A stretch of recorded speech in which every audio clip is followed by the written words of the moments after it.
And I graduated from that program, and at the end of that program, I went to work for a digital marketing company.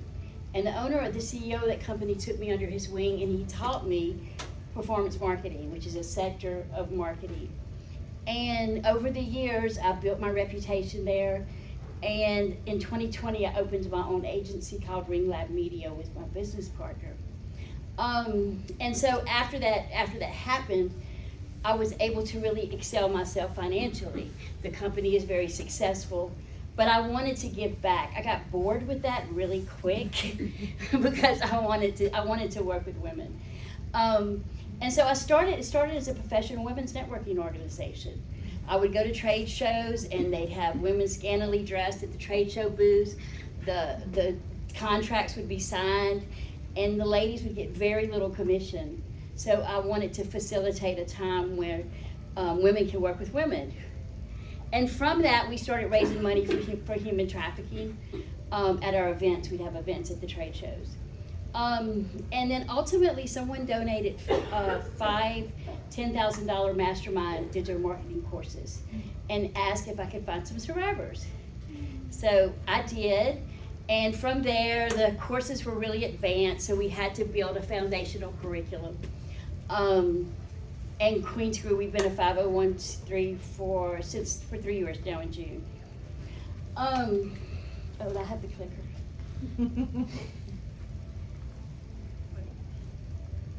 Okay, that was what. I've inserted some quotes from some of our survivors that have been in our program throughout. But this is something that I've thought often. This is from me. The work is really deeply personal to me, like I said. Exiting trafficking wasn't really the beginning of it was the beginning of my journey, not the end of my journey. And at 45 years old, coming out of trafficking after a lifeline, almost a lifetime in trafficking, imagine the impact if we financially empowered survivors sooner. You know, a lot of the women that have housing programs, they're seeing young women that are being manipulated through social media. They end up in trafficking. They have their whole life ahead of them. What if we got them at that point?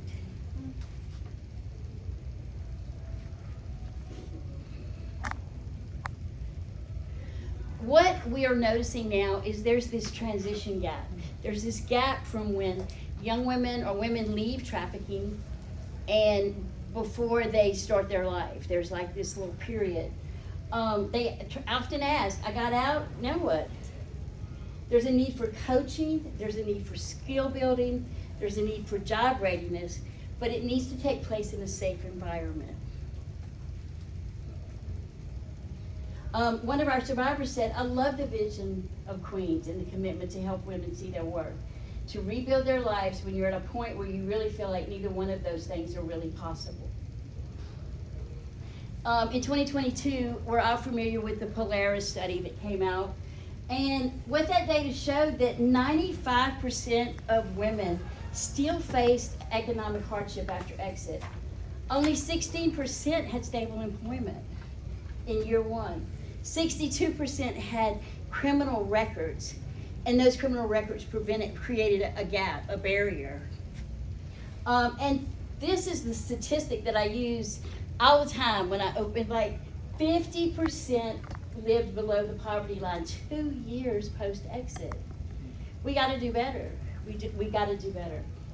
When I heard this staggering statistic, like, I was moved.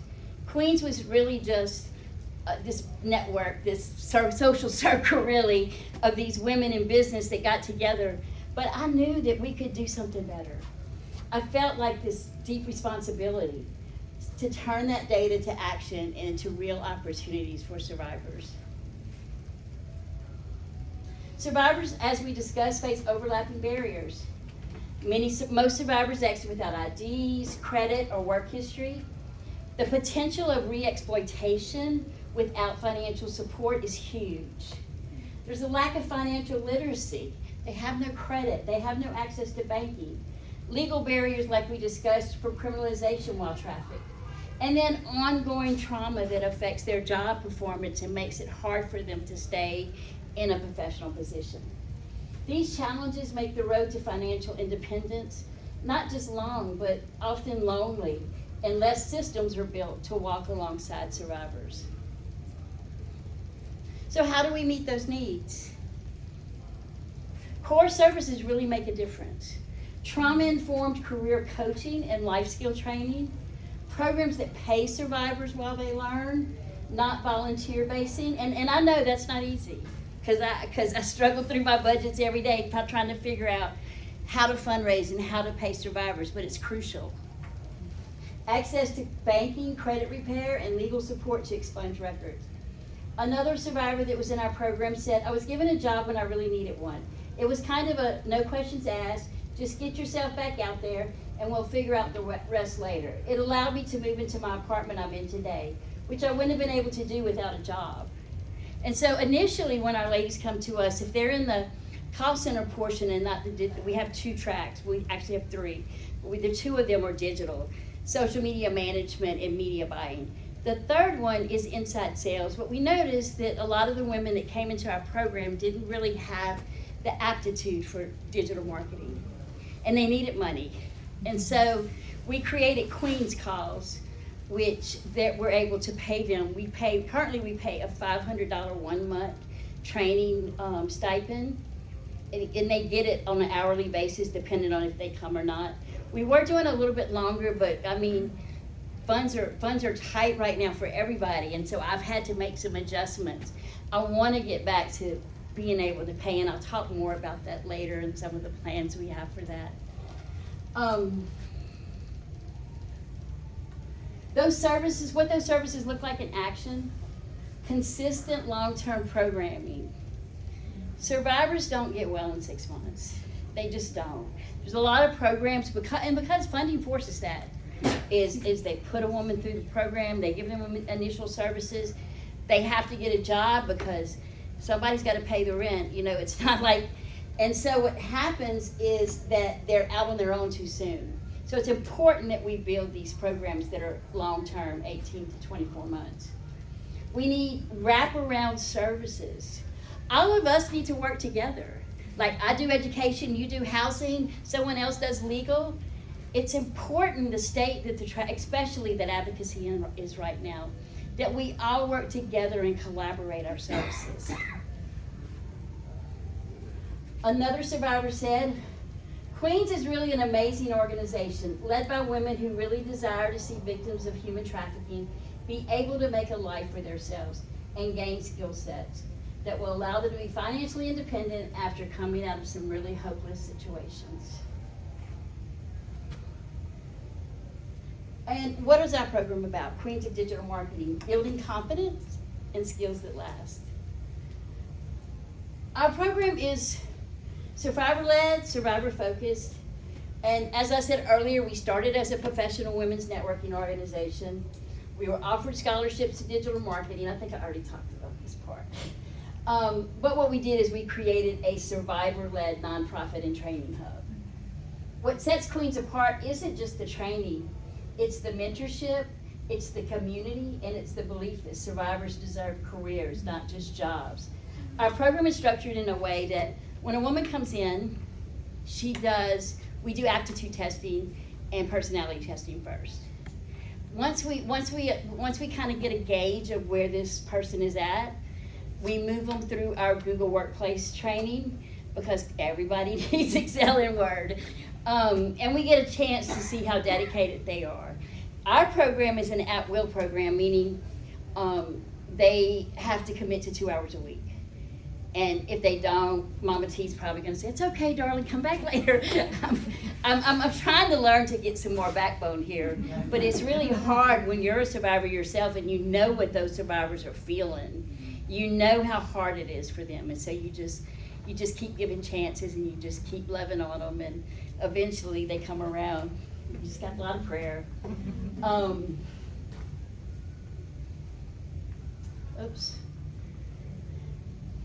What happened is that we ended up having to expand our offerings. When we first started, we got these scholarships, and we discovered that not all women had the aptitude to do this, and they needed money, and they needed jobs. So we expanded into our Queen's Calls. We listened to our students, and that's what they needed. They needed money right away. Digital media buying training is almost 10 months long, 10 to 12 months long. We retained a digital marketing and social media management course, but we began offering inside sales. We purchased a software program, training program called the Telephone Doctor, and it's about a 6 to 8 week training program, and they're actually certified as a customer service agent. So it's easier to use that certification to get a job. And then we walk with them as far as the mock resume, the mock interviews, and the resume writing, and the classes on attitude and professional dress, and all of that. And then we created a training stipend, because you have to pay survivors to work, even if it's for training. And so we do a $500 a month for 1 month, sometimes 2 months. Right now we're doing 2 months. We used to do 3 months, but I don't know. Anybody got a grant? Mentorship, leadership, development added to help survivors transition into professional roles. Another survivor said, Queens gave me a team of people that care and show they care every day. That's just a good feeling, that I have a community that can walk with me through getting back into the workforce and not having to feel like a deer in the headlights. I love that expression. So that's when we opened Queens Calls. Queens Calls is our survivor-powered remote call center. We currently are focused on travel. We do some, being in the performance marketing sector, we do some lead verification. So if somebody fills out a form on Facebook and they want more information about a lawyer or auto quote or something like that, the lead will go to a girl at the center, and then she'll verify that lead, and she'll transfer that phone call to an insurance agent or whoever we sell those calls to. But we discovered that was real. It's hard. Being on the telephone is hard work.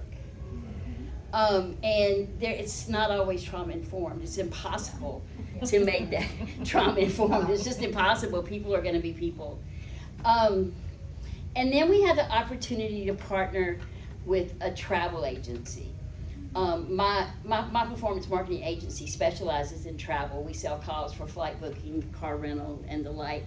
So I already had those connections built in.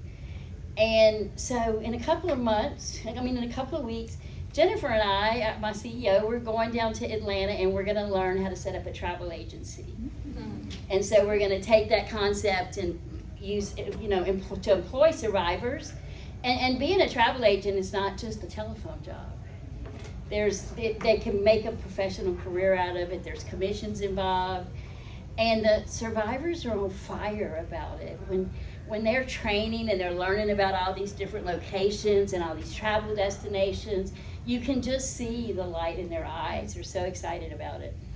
So everybody pray that this all works. But it is set up as an employment social enterprise, and it's 50% owned by Queens. So the profit from that will trickle back into Queens so that we can educate more survivors. Because at the end of the day, if you try to run a nonprofit that's funded by grants and donations, it's not going to work. You have to figure out how to fund your program some way or the other. One of those survivors said, I finally feel like I'm good at something, and that something is mine. Because nobody can take that away from them, because they've learned a skill, they're supporting themselves, they're supporting their family. Some of the real life impact that we have is one of our graduates is now a graphic designer. She actually works for Queens as our social media manager after she graduated from the program. And crazy story, young lady is Russian. She came here through a trafficker. She went into programming, and because she was Russian and spoke very little English, it was really hard for them to figure out what to do with her. And so the program that she was involved with brought her to me, and I discovered that she's a very talented graphic designer. She gave me this video that she had done for Germany eBay, and it was a commercial, and it was beautiful. And so now she's our social media manager. She just moved into her own apartment out of the program. We have one survivor that's interning with a top affiliate agency. She just was promoted from QA analyst to affiliate manager, and so she's dealing directly. I'm going to tell you, when this young lady came to us, she could not look anybody in the eye. And she was working in an exploitive situation. She is a sex offender because of her trafficking, so it was really difficult for her to move forward in a career. And today, she looks you straight in the face, she smiles, she deals with clients. She's in the client-facing job now from being in a back office type of job. And we have 7 incredible graduates now thriving in their new careers. We have 5 graduates. We have 7 people working, and we have about 4 people currently in the program. I want people to know that this isn't just a program, it's a lifeline and a place where survivors can reclaim their lives, build meaningful careers, and find a sisterhood that lasts a lifetime. We have 1 cohort a week where all the ladies get together. We bring in a speaker, like either storytelling, credit repair, finance, all kinds of interesting stuff. And we also have a Slack, and the ladies communicate with one another and get to know one another, and they form this community with one another. I don't know how my voice is. Why this matters. Survivors often carry complex trauma, gaps in employment, and very little formal education. But they're smart, resilient, and resourceful. I always like to say that they have transferable skills. I know I did, and I'm not ashamed of it. I have mad hustle. And I got that from when I was exploited, from when I had to be that way to live or die for survival. But they still have that inside of them, and if you could just love on them and help them find that part of themselves to bring out, to enhance their life and really get situated in life beyond what they could have if they didn't have exposure to this type of support. At Queens, we're not just creating job seekers. We're building future CEOs, marketers, creatives, and change makers. At Queens, I wasn't treated like a victim. I was treated like a businesswoman in training. What's next? The battle doesn't end at exit. Exiting trafficking is not the end of a fight. It's the beginning of a new one. For the first time in years, I felt like I'm thriving, not just surviving. I have someone in my corner, not just cheering me on, but offering valuable guidance. If we allow survivors to try to graduate them from a program and expect them to walk along life by themselves without this long-term support, they're not going to make it, because this trauma keeps picking up. And they'll go to a new environment, somebody will trigger them, they'll blow up, and they'll leave. But if they have someone in their corner and they go to that new environment and someone triggers them, they can call their mentor, they can call someone that's supporting them, and they can get through that hurdle and go through the next. But it's just important that we just continue supporting them through all phases of exiting trafficking. How can you help? Well, of course, like I spoke about, fund long-term survivor-led economic programs, build ecosystems of opportunity to treat survivors as future leaders, not just clients. Like Bloom is doing, move your clients through the ranks and give them opportunities. A lot of people look at survivors and, oh, they're broken. I'm not sure I want to put them in that position. What if they blow up on somebody? But you just have to trust and give them a chance. And when you give them a chance and you give them the resources to deal with when they feel like they want to blow up on somebody, then it can be successful. You just have to work on it. Fill the transition gap with real wages and support. Breaking the cycle. Seeing so many powerful organizations in this space reminds me that we're not alone. It's so important that we collaborate, guys. I talked about it before. We have to work together to offer wraparound services. For me personally, I'm extremely ADD, if you haven't noticed, and I have to stay in my lane. My lane is education and developing survivor careers. So when we have, say your lane is offering trauma-informed care, maybe your lane is housing, and when we all work together instead of fighting with one another, then we can have true success in this. Thank you so much. Does anybody have any questions? Yes, ma'am. You said you use aptitude and personality testing. Would you mind sharing what you use? I use DISC. Oh, okay. Yeah, I use DISC testing, and we do some. We've been experimenting with some different things, but DISC seems to be the best. Okay. The 16 personality traits too. That's a good one. Yeah, 16 personality traits. Yeah, Mhm. we do that one too as a backup. That one's free. DISC we have to pay for. Where are you? I'm located in New Orleans, but we're a 100% remote program. So like Jennifer, she's our CEO, she's in Arizona. Caroline's our education director, she's in Iowa. And all of our students are all around the country. Yes. So how do you work with, other programs, like? So what my ultimate goal, once we get this travel agency contract locked up, is to set up micro call centers and treatment centers and programs. So that's one thing that I like to do. I'd like to help you set up industry within your program to have survivors start earning money and building a foundation. But always, a survivor can apply for our program online. If you'd like me to present the program to your survivors in-house, I'd love to do a Zoom meeting and do that. It's all about us working together, so yeah, I'd love to do that.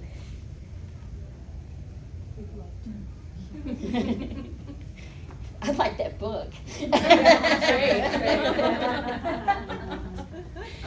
Yeah, anything else? Okay, thank you so much.